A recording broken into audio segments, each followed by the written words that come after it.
and welcome to the Nature Codes podcast. I'm Amira Daly, an energy healer and mentor. I deliver inspirational tips and shares on how to welcome nature into your life to inspire transformation. I will share with you guidance, tips, and interviews to nurture that special bond between you, the universe, and nature.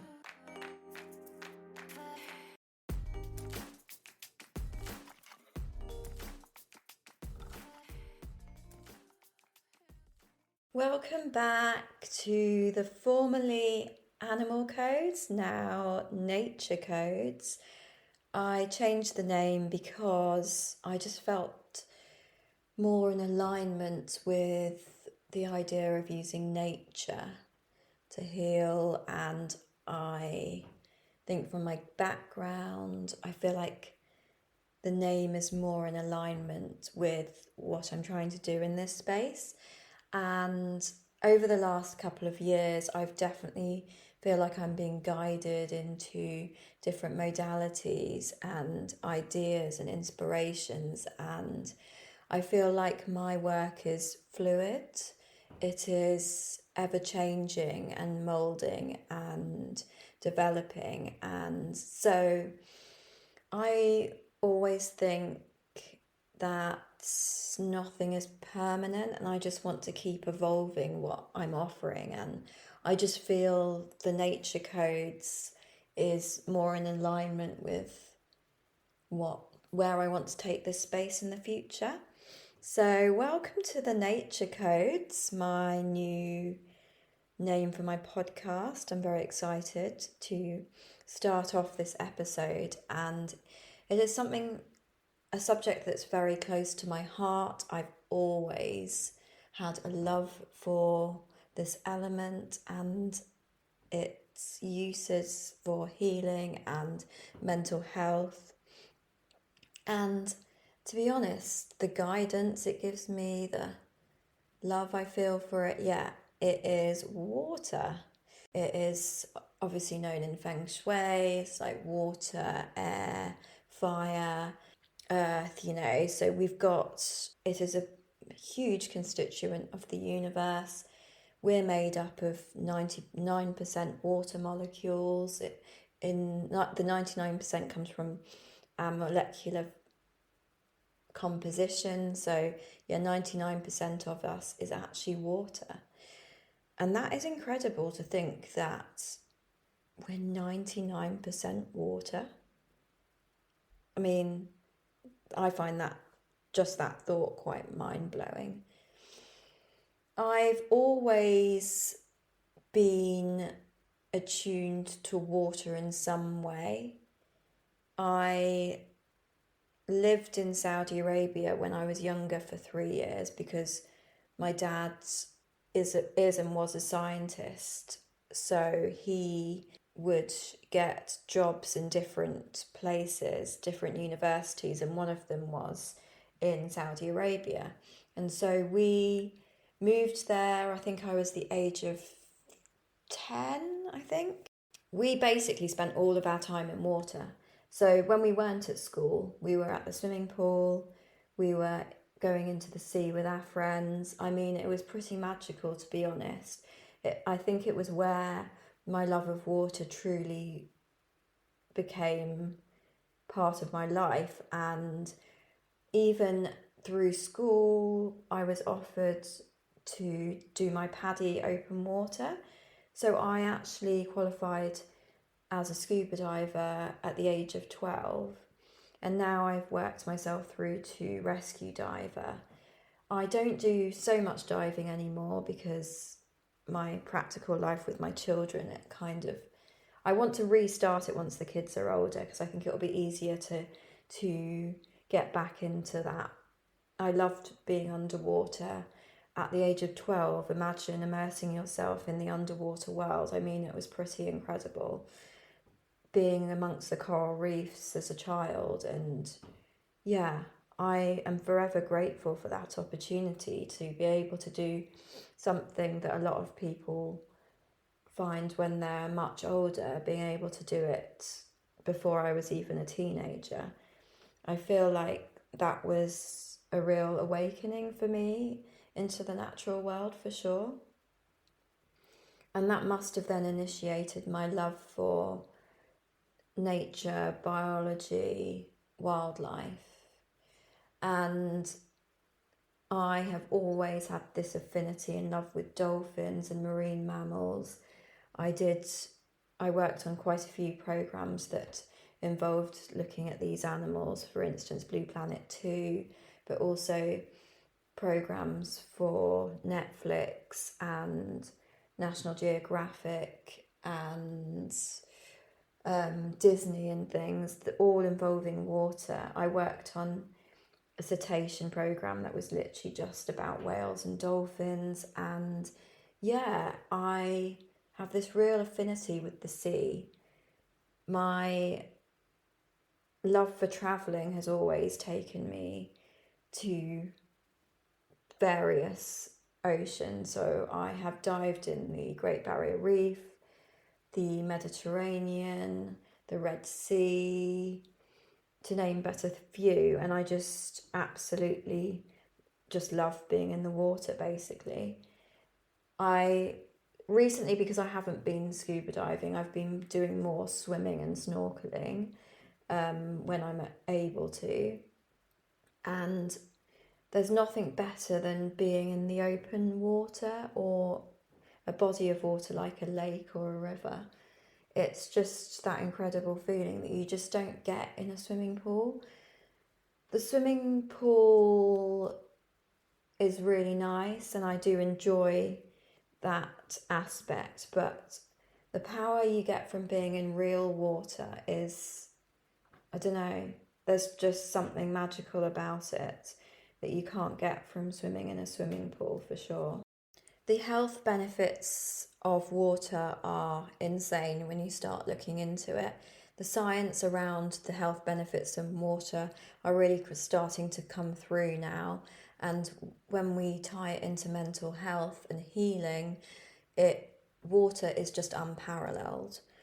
We've got just immersing yourself in water, you're actually bringing vital nutrients into your system, magnesium, calcium, sodium, just to name but a few. And even inhaling air around the ocean brings these nutrients into your body as well. So even just taking a walk along the coastline, you're benefiting from the water's nutrients as well.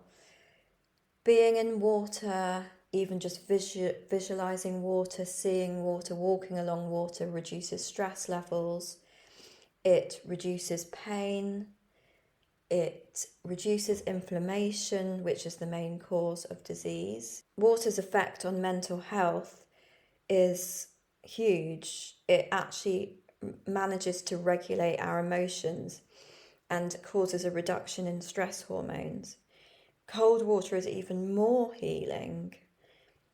As we know, and how I've looked into the amazing work of the cold water movement led by Wim Hof, in which he has invited scientific studies into the therapy of cold water bathing, and that is amazing in itself. The smell of the ocean even just carries a decrease in stress levels. Most recently, I've actually become aware of a scientific movement into looking at water's consciousness, which is, again, something very new to me and deeply profound in what the scientists are finding in this area, led by people like Dr. Vogel, but also Veda Austin. If you look at their work and how they're studying water molecules, it is pretty incredible what the things that are coming up in this area of research. Water is actually now categorized as a liquid crystal.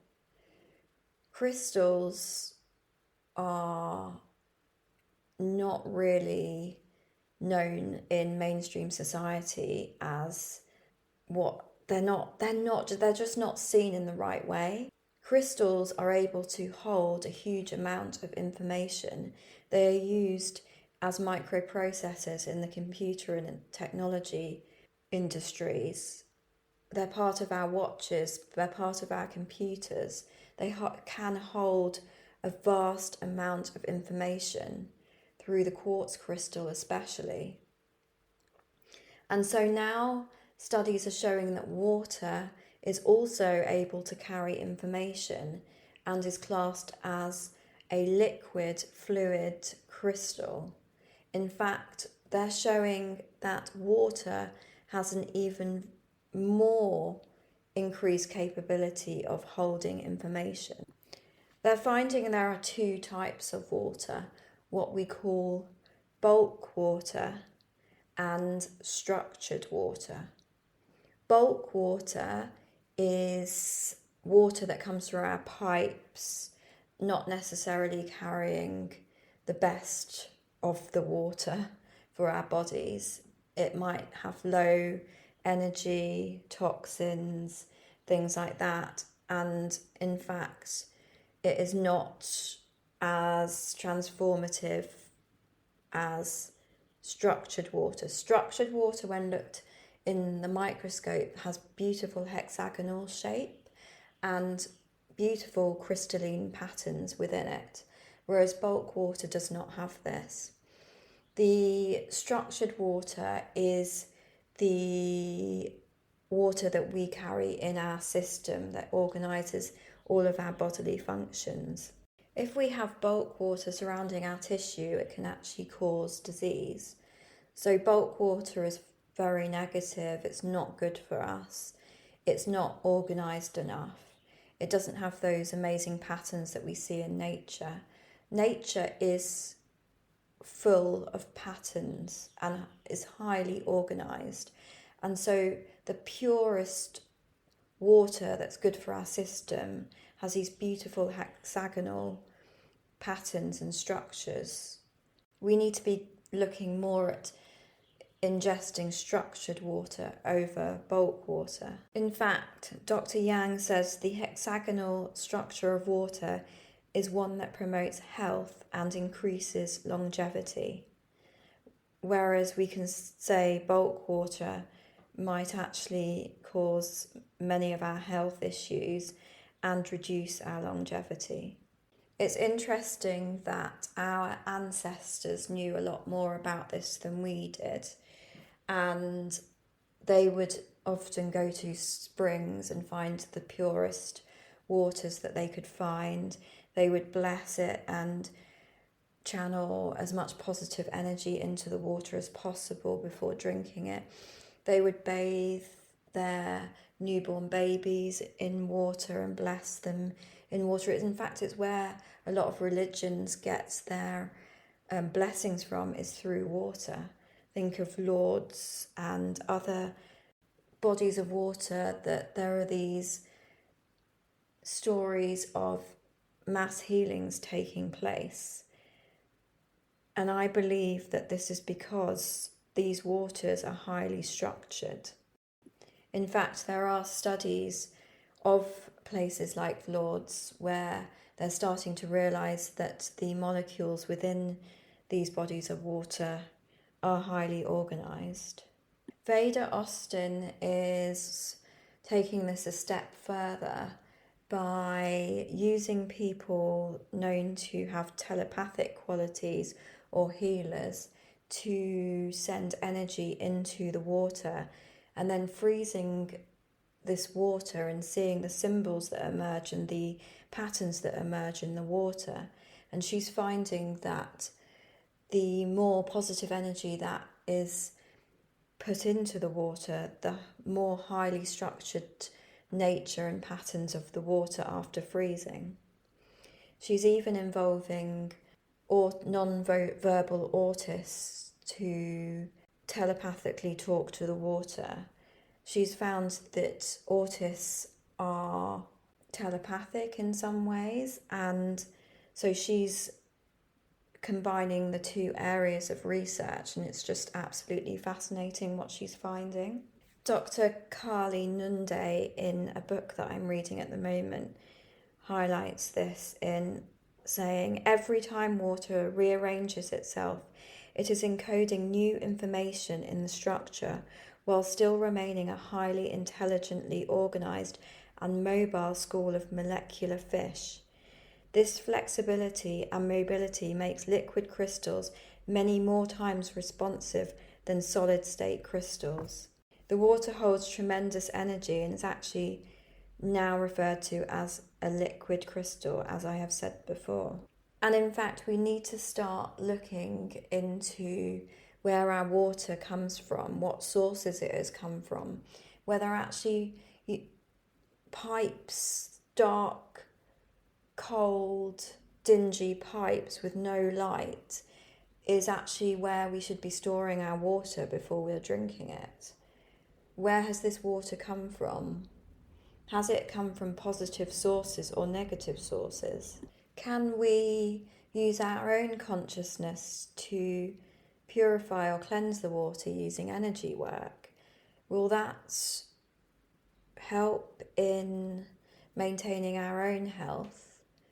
Should we be looking back at past ceremonies of our ancestors and how they blessed and put their positive energy into the water before bathing in it?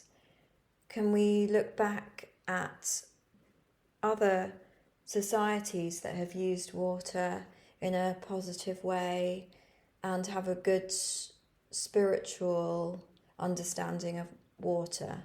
I think there's so many different questions that we can look at and so many angles that we can study water from, because it is fundamental to our life. It is fundamental to our bodies. It is, in fact, what scientists are using to find life on other planets. It is so crucial to our health. So why are we not aware of this as part of our mental and physical health? I don't see mainstream society, mainstream media looking at this. It's all been about diet and exercise, but what about our water? It's starting to come out about how pollution is getting into our water streams and how industries are dumping into our water. And of course, this is absolutely devastating for the planet. We really need to increase our energies into studying the aspects of water as a healing modality and understand the energetics of water, because I believe this is a huge avenue in moving us forward as a society and evolving us into living in harmony with nature. So as you go about your day, maybe have a little think about how you're using water and how it can benefit your life. Maybe looking into swimming in the sea, fresh water. I've just come back from the Canary Islands where I reconnected with water and I felt so refreshed. Every time I come out of water, I just feel happy. Sometimes I can go in feeling really negative and down, and then once I'm in fresh water, oceanic water, sea water, I come out always more positive than when I went in. I believe water is a true healer, and I definitely would like to open up into using water and understanding water a bit better in my future offerings and business, for sure. This episode goes out to Adam Cheesley. Thank you so much for your review. I'm so happy that you're enjoying it and learning so much from my podcast. Hopefully you'll keep listening, and thank you so much, everyone. Thank you so much for listening. I really hope you enjoyed this episode. If you did, please subscribe to the Nature Codes podcast so you never miss an episode. If you enjoy what I'm sharing, please rate and leave a review so that other nature lovers can find me too. And lastly, follow me on Instagram at The Nature Codes for more inspiring free content as well as access to all of my programs.